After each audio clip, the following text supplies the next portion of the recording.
Hello guys, NautoAis here, and this will be my final thoughts of a topic in 2024, and that is a response to Jon Cartwright from Good Vibe Gaming, titled "How Long Nintendo Hold Back Finished Games." So it is an interesting video basically talking about how long from getting rated to releasing the game. Of course, we follow Nintendo for a while. Two particular games, actually, they were holding it for a long time. One was Fire Emblem Engage, which is supposed to be celebrating its 20th anniversary. They decided to hold it back until, I think, if I remember, 2023. And the reason is because of the pandemic, they needed some games.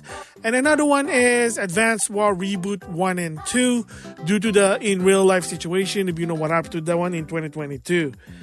But something that he also said that caught my eye that I am interested, I want to give my thoughts on, and that he said that Nintendo usually release a game every month. You see the pattern, while their competitor, either PlayStation or Microsoft, they don't. And he even did a list there. So I'm not going to be talking about like how long they were holding the game. If you want to know about it, links is on the description box on this video. It is really interesting. What I want to talk about in response to Jon Cartwright is that does Nintendo really need to do a release of a Nintendo game per month? Sadly, yes. And the reason how that happened was, well, it's what happened with the Wii U. So believe it or not, if I remember, GameCube, not so much. Even to some extent with the Wii, maybe every 2 months or 3 months, and then they release a Nintendo game. Because, first of all, the GameCube, I guess, it is what it is, a GameCube. But with the Wii, of course, there was an anomaly. A lot of people wanted it. In the beginning, it was hard to get because Iwata did purposely not make a lot. And that people wanted it, so they were getting away with it because a lot of third-party games company were actually want to make games on the Wii because it was selling like hotcake. Of course, you have those shovelware because it's easy to develop a game. You can even develop a game for $90, but that's a different story there. But when it came to the Wii U is when they had a new pattern that Nintendo need to at least release one Nintendo game per month. I mean, that's crazy, but unfortunately, they had to go there. And the reason for it is, well, it's the Wii U. So in the beginning, believe it or not, they did not really do it. But after a while, I think at March, which it was Lego City, yes, it wasn't really developed by Nintendo, but it was published by them. Now it's multi-platform, was the last Nintendo game at a time. And then nothing until June. And there was actually what people call it the gaming drought. And it happened actually twice on the Wii U.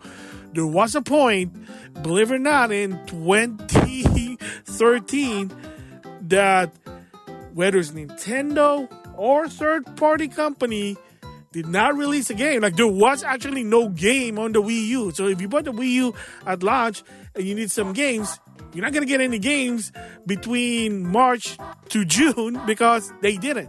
So the story with the third-party games, from what I understand, was that they were noticing that people weren't really interested with the Wii U. So they said, well, we're going to shift our development to other console that's going to sell better, which is the PS3 and the 360, because at the time, they were still those console.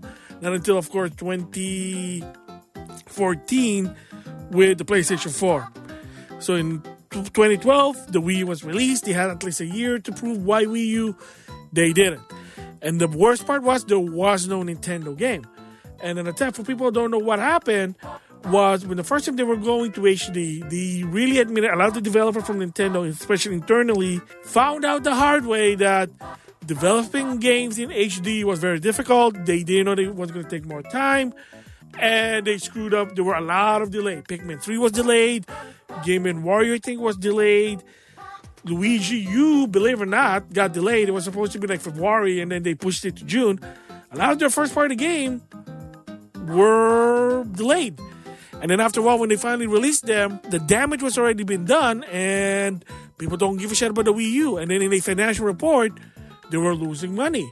2 straight years, they were losing money to a point that they say they had to do some different strategy. Of course, this is what happened with the third pillar, the non-Nintendo pillar, giving exposure to Nintendo from other medium, such as either mobile game, amusement park, shirt, card, amiibo, non-playable product to expose Nintendo. So that's what the third pillar, that's a different story.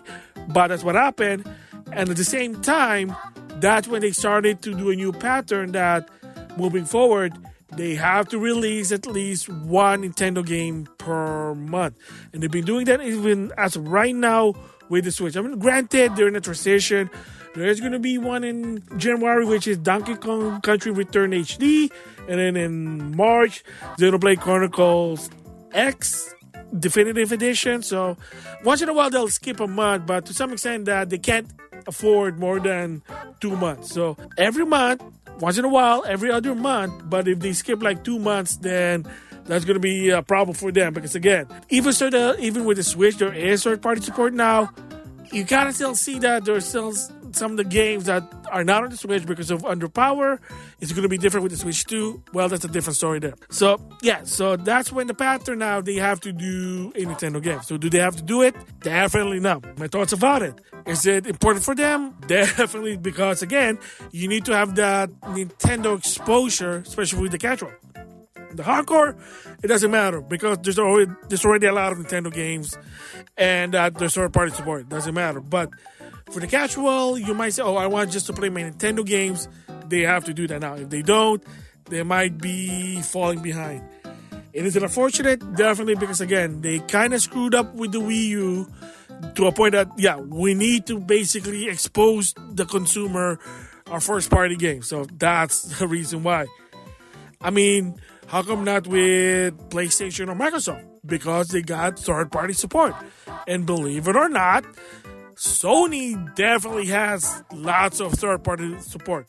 Like I said, there's a reason in 2000, it's called the PS2 era, because they dominated the gaming competition. A lot of third-party games, most of them are exclusive, are on the PlayStation 2. They screwed up with the PlayStation 3 with the HD era because of the cell processor and the architect. It was just like whatever. But they sort of made it up. And even so now, if you notice, they hardly make any first-party game. And they admitted it. A lot of people admit it because one is, well, they're harder because they're doing it on HD, 4K now. They're trying to make it more cinematic. I mean, look at case in point with Final Fantasy Rebirth. Good game. But putting it exclusive to the PS5 wasn't really a good idea, but that's already been told. I already told the story about that.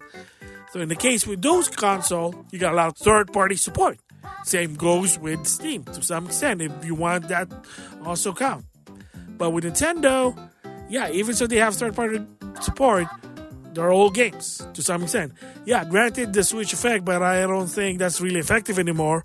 We'll have to wait and see with the next Nintendo console if they're going to still have that Switch effect, whatever. But that's going to be 2025 because a lot of rumor now is it's going to be revealed, a teaser reveal before March of 2025.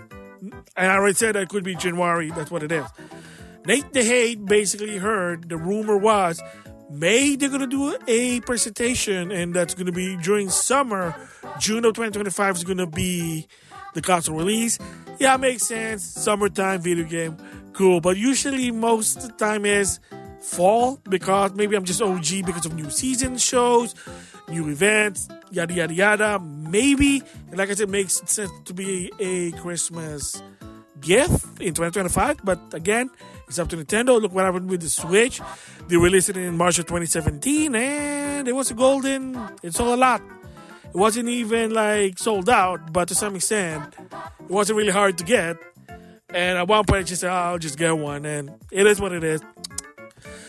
So, yeah. So, whether you like it or not, it is sort of unfortunate for Nintendo that even probably with the next Nintendo console, they are going to still release one Nintendo game per month or every other month to some extent.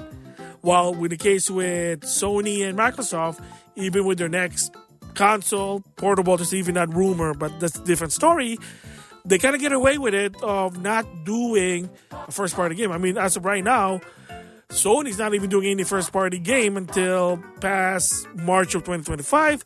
Heck, even maybe past March of 2026, of course. If you watch the Game Awards, Sony revealed one of their new IP from Naughty Dog, from Neil Druckmann's creation, Intergalactica. It is what it is, but that'll be a different story there. Not going to touch it on this video here. So there you go. My response to Jon Cartwright on when Nintendo have to release Nintendo games per month versus their competitor. As for they're holding back, it is what it is. It's not illegal. They probably have some reason to some extent, but it doesn't really hurt anyone. I mean, it didn't really hurt when Advance War was released, as well with Fire Emblem Engage. I mean, it is what it is. I mean, it's the same goes with, let's just say, me doing videos on YouTube. I do plant them like in a certain date for a reason. Even so, maybe, that's already old, but it is what it is. Just saying that. So anyway, there you go. So of course, Merry Christmas, Happy New Year, and I'll see you in 2025. With that, I'll see you guys later.